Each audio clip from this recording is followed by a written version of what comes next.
Hello friends, welcome to my channel hi fi knowledge. Friends, आज हम पढ़ने वाले हैं दिल्ली सल्तनत काल के वंश। तो आप चैनल को लाइक करें और सब्सक्राइब करें। चलिए देखते हैं। गुलाम वंश। पहला वंश कौन सा था? गुलाम वंश था, जिसे ममलूक वंश और इलवरी वंश के नाम से भी जाना जाता है। तो फ्रेंड्स, अगर गुलाम वंश से अकेला आपको याद नहीं रखना है, क्योंकि आपको कहीं पर ममलूक वंश भी मिल सकता है और इलवरी वंश। वैसे तो गुलाम वंश के नाम से ही आता है, लेकिन ममलूक वंश भी इम्पोर्टेंट है। फिर उसके बाद आता है खिलजी वंश। अब देखिए, फिर आते हैं तुगलक वंश, फिर सैयद और लास्ट में लोदी वंश।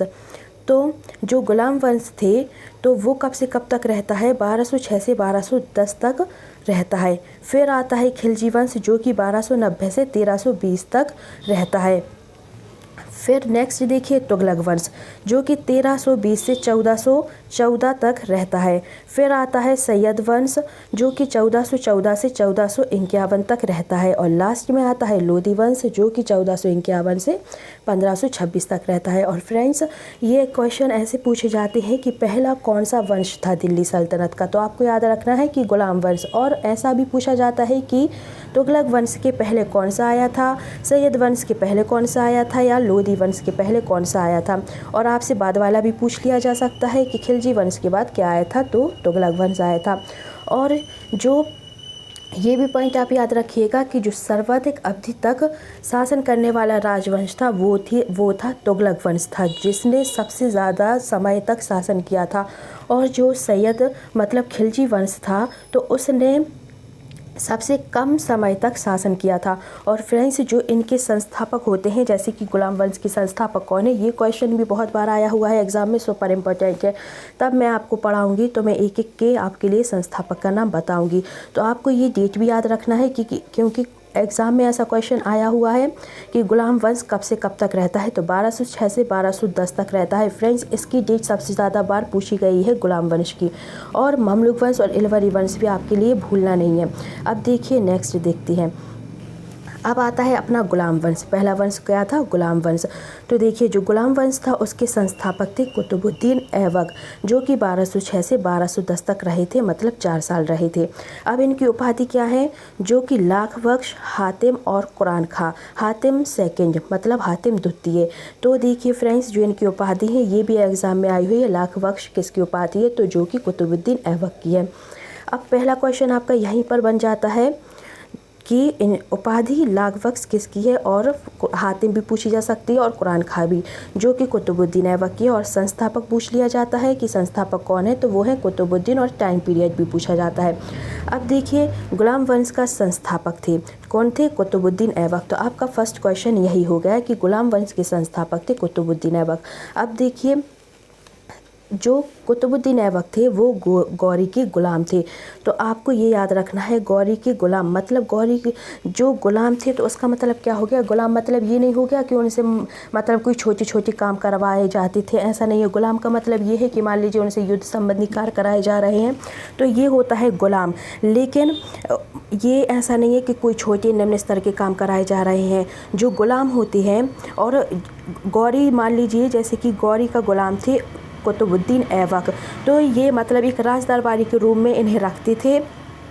और जो मोहम्मद गौरी थे वो कुतुबुद्दीन ऐबक को दास के रूप में खरीद कर लाए थे, गजनी के बाज़ार से खरीद कर लाए थे, ऐसा कहा जाता है। और जो कुतुबुद्दीन ऐबक थे, उन्होंने तराइन का जब युद्ध हो रहा था मोहम्मद गौरी का, तो उसने क्या किया था? कुतुबुद्दीन ऐबक ने कि शासन की जिम्मेदारी सौंप दी थी। मोहम्मद गौरी ने कुतुबुद्दीन ऐबक के लिए शासन की जिम्मेदारी सौंप दी थी, क्योंकि वो उसका गुलाम था।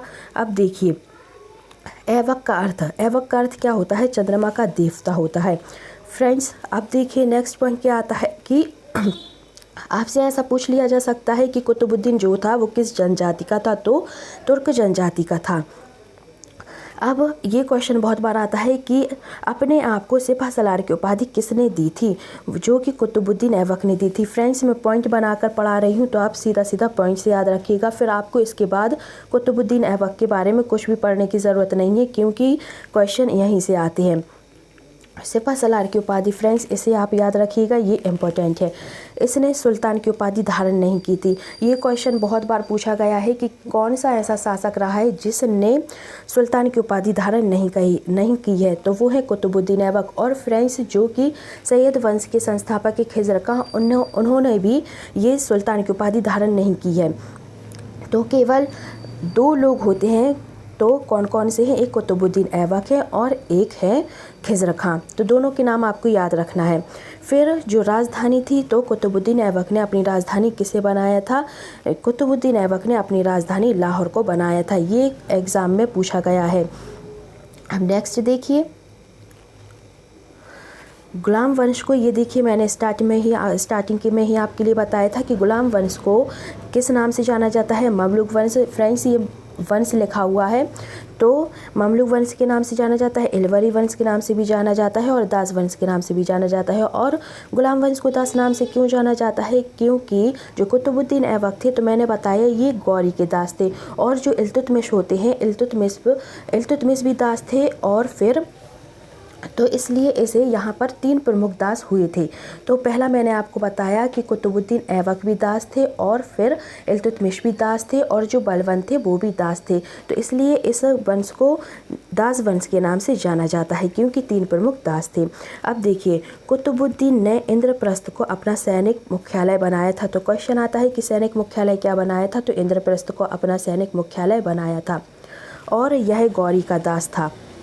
अब देखिए, इनकी मृत्यु होती है 1210 में, जो कि लाहौर में चौगान मतलब पोलो।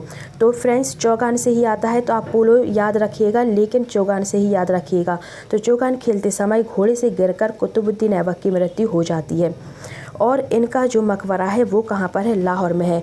तो आप याद रखिएगा, लाहौर को ही अपनी राजधानी बनाया था और वहीं पर इनका मकबरा है, लाहौर पाकिस्तान में।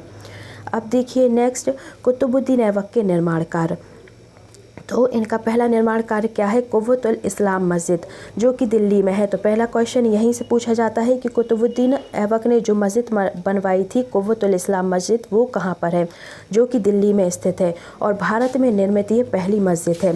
फिर आता है अढ़ाई दिन का झोपड़ा, जो कि अजमेर में है। तो फ्रेंड्स इनको सबसे पहले आप इनकी जगह याद रखिएगा कि ये कहाँ पर बनाए गए हैं, क्योंकि अढ़ाई दिन का झोपड़ा जो कि अजमेर में है, ये भी पूछा गया है। और फिर इन लोग कंफ्यूज हो जाते हैं स्टूडेंट, और वो अढ़ाई दिन का झोपड़ा दिल्ली लगा देते हैं।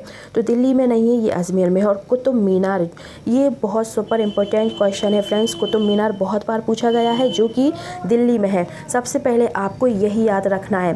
फिर क्या पूछा जाता है कि इसका जो निर्माण था वो प्रसिद्ध सूफी संत ख्वाजा बख्तियार काकी की स्मृति में बनाया गया था। ये प्रीवियस ईयर एसएससी क्वेश्चन है कि किसकी स्मृति में बनाया गया था? तो बख्तियार काकी की स्मृति में बनाया गया था।